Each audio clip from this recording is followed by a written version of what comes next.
seisab üks vägev vooks olema. Rasmus Kisel versus Jaak-Heinrich Jagor ilmselt ja ka Sten Ütsmitsi tasu maha kanta. Rasmus Kisel on tänavu uuendanud Eesti juunioride tippmarki 600 meetri distantsil.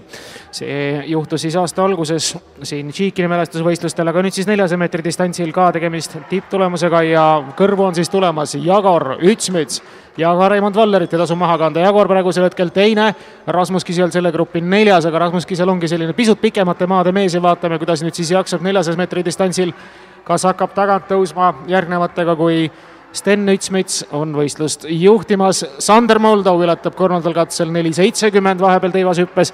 Sten Ütsmits jääb ette ja nüüd lõpusport Jaak-Heinrich Jagor, kas suudab Sten Ütsmits või Jaak-Heinrich Jagor emba-kumba?